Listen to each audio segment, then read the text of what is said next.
So what's up guys, and welcome back sa ating channel.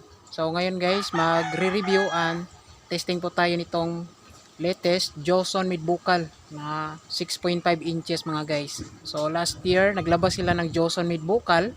So ngayon naglabas sila ng latest version. So maraming pinagkaiba dito sa latest version mga guys. So papakita ko sa inyo, tapos magti-testing tayo nito guys. So samahan nyo ko guys, and let's go. So ito po guys, meron po tayong dalawang Joson mid-buckle 6.5 inches. So brand name nito guys ay Joson.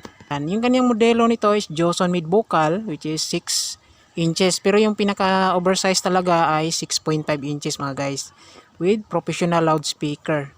So last year naglabas sila ng Joson mid-buckle 6.5. So ngayon mas pinaganda, mas pinatibay. Syempre in-upgrade na rin guys yung kanyang wattage. Yan, so marami yung pinagbago sa mga parts. So yan yung pasilip natin. So meron tayong binuksan dito guys. So ito muna yung isa yung papakita natin. So yung karton niya guys naka blue. So dito meron po siyang nandito yung kanyang catalog. So check natin yung kanyang catalog dito sa kanyang pinaka speaker. Ayan guys. So makikita natin dito yung parameters. Pasilip na lang natin sa camera yung kanyang parameters. Yung kanyang specification dito guys, yung kanyang nominal diameter talaga ay 6.5 inches. Yung kanyang impedance ay 8 ohms. Minimum impedance niya guys, 5 ohms siya. Yung kanyang peak power ay 350 watts RMS with rated power ay 280 watts. Yung kanyang sensitivity dito ay 88.7 dB. Tapos yung frequency range 104 tsaka to 5,000. Yung kaniyang pinaka voice call diameter mga guys is naka-upgraded na po ito. Nasa 49.5 mm. So malaki na po siya compare sa dati. Tapos yung voice call material is EISV or pure copper. Yung kaniyang kind of layer dito guys na winding sa loob is naka inside and outside na. Kahit maliit yung speaker is yung kanilang windings or turns ay inside and outside na. Yan. So maganda yung kaniyang windings. Yung magnet outer diameter is 120 mm. Tapos guys, yung magnet materials ginamit dito is ferrite. Tapos overall diameter 166 mm. Maple cut out diameter 144 mm. Tapos yung overall depth is 81 mm mga guys. Tapos net weight niya, yung bigat is 2.2 kg. So yan yung pinaka nasa catalog niya mga guys. So ito siya guys, nakabalot rin siya ng plastic para safe talaga yung item. So ito yung pinaka sticker niya sa loob. Maganda yung kanyang sticker nila ngayon. So Joson mid-buckle 6 inches na professional mid speaker. So meron siyang rated power na 350 watts RMS na po yan guys. Tapos kagandahan kapag bibili tayo ng mga speakers, so piliin natin yung kaniyang nominal impedance na 8 ohms. Yan, so papakita ko muna guys sa kanyang harap. So ito guys, pasilip natin yung pinaka speaker niya. Plastic. So pagbukas pa lang natin guys, bubungat na natin yung kaniyang pinaka speaker, no. So sobrang ganda. So high materials talaga yung ginamit dito guys. Hindi ka talaga mabibitin sa ganitong klase na speaker. Tapos sulit na sulit yung babayaran mo dito kapag ito yung pinili mo na brand. Sa harap guys, malaki na yung kanyang dust cap. Siyempre kapag malaki yung dust cap, malaki na yung kanyang voice coil. So 49.5 mm na yung voice coil. Siyempre naka in and out windings. Kagandahan dito guys, naka-treated na po siya. Hindi na natin kailangan to i-treat kasi nilagyan na po nila ng pampatigas tsaka pampatibay ng speaker cone. Yan, so dikit na dikit pa rin guys, oh. Bagong bago. Sa kanyang edging mga guys ay mayroong dalawang roll sa edging. So pang instrumental type talaga yung kaniyang disenyo. Tapos dito sa gilid guys, daming pandikit nilagay, oh. Dito sa upper side ng kaniyang gasket or casing is naka rubber siya guys, oh. So pagdating dito sa kaniyang pinakaloob, ito yung nagandahan kasi natin dito guys. Is ito naka push type lang po siya. Bali papasok mo lang diyan yung kanyang speaker wire. Tapos bitawan mo is malalak na po siya. Yan. Yan yung kagandahan dito sa latest version na po nila. Kahit maliit yung speakers, naka push type yung kanyang speaker terminal. So yung kanyang connector dito guys, yan yung kanyang spider. Yan, okay yung kanyang materials na ginamit. Kahit i-bounce pa natin is magpi-play ka agad yung kanyang spider. Tapos yung kanyang yung kanyang damper dito guys, oh, nakadikit talaga siya sa pinaka casing niya. Tapos makapal yung pandikit ng damper to speaker con. Papansin natin guys, oh, dito is makikita natin yung kanyang pinaka voice coil sa ilalim. So pure copper yung ginamit. Ikutin natin guys. So makikita natin yung kanyang pinaka voice coil. So yung init niya is direct labas. Pero hindi naman talaga to agad iinit kasi pang instrumental type po siya.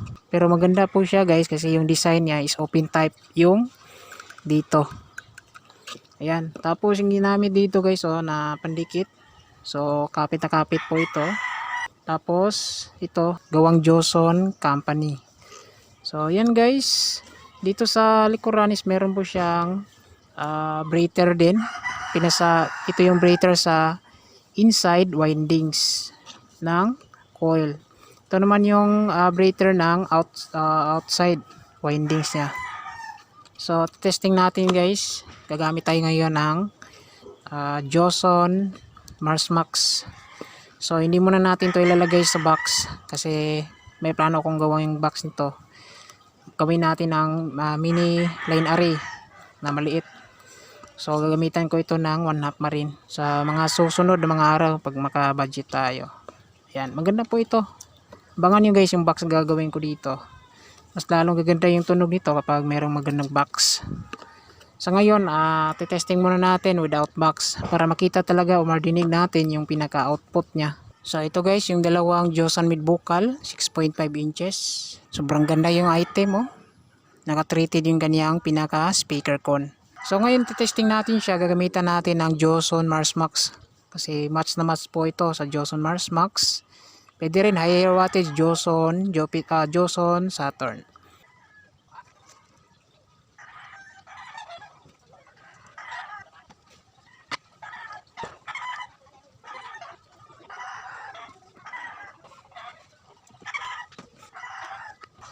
So ito guys, na wiring na po ito.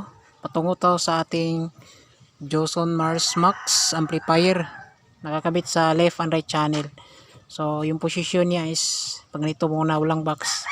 So check yan natin guys yung pinaka output niya kahit wala pang box, no. Dito natin malalaman yung pinaka quality niya kapag wala pa siyang box. Mas ma-expand pa natin yung tunog kapag meron na siyang box. Sa ngayon, pakinggan muna natin na normal, walang box. Ayan. So ito yung Joson Marsmax natin. So 1 year na to. 1 year lagpas, pero okay pa naman, ginagamit pa naman natin. Wala parang problema mga guys. So match po ito sa Joson 6.5. So carry po ito guys. So magti-testing tayo dito. Ayan, nakakabit sa left and right channel. So magpi-play muna ako ng music mga guys. So ito guys, naka-play tayo ng music, volume natin. Naka-hap yung ating mga tone control, low at high. Tsaka yung kanyang pinaka-equalizer. So adjust na lang natin mamaya. Oh, ganda ng tunog guys, oh. Here John Lunta and DJ7 Remix. Parang naka-bullet din yung tunog, wala pang box.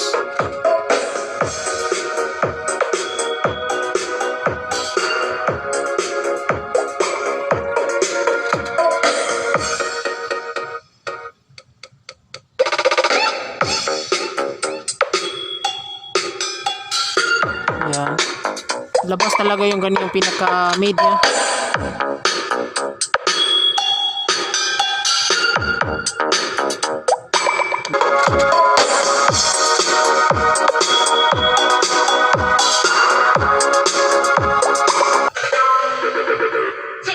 Bawasan natin konti yung low. Kasi wala pa namang mag-wax. Palabas talaga natin yung pinaka-vocal niya.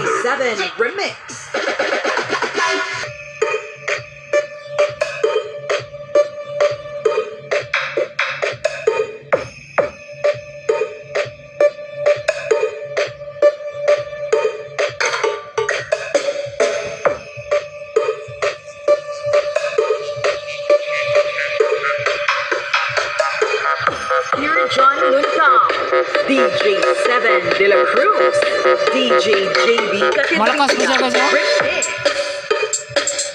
Pangbukal talaga siya.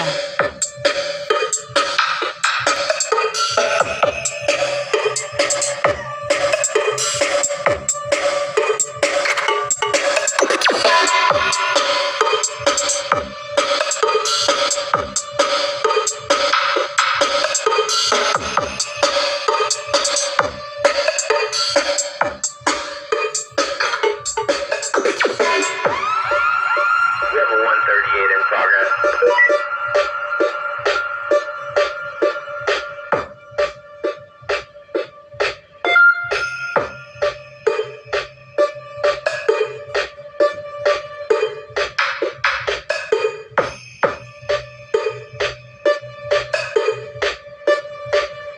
Check natin yung init ng magnet kung madali bang iinit.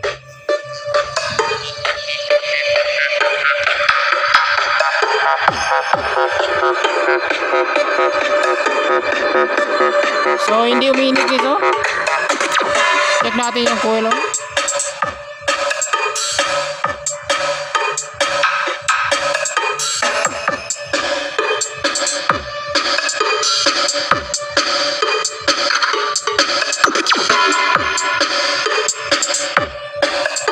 So maganda yung item.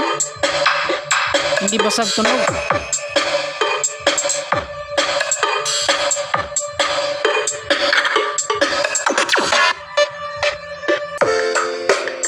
Sa gusto mag-avail ito guys, available pa ito sa Shopee store ng Joson World Electronics Store.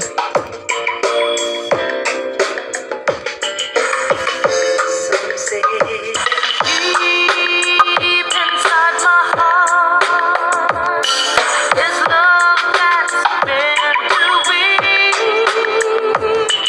So yan guys, yung ating review and sound check ng Joson Mid Vocal 6.5. Ayan, so maganda yung kanyang tunog kahit wala pa siyang box, no? Mas gaganda pa yung tunog niya kapag meron na siyang box.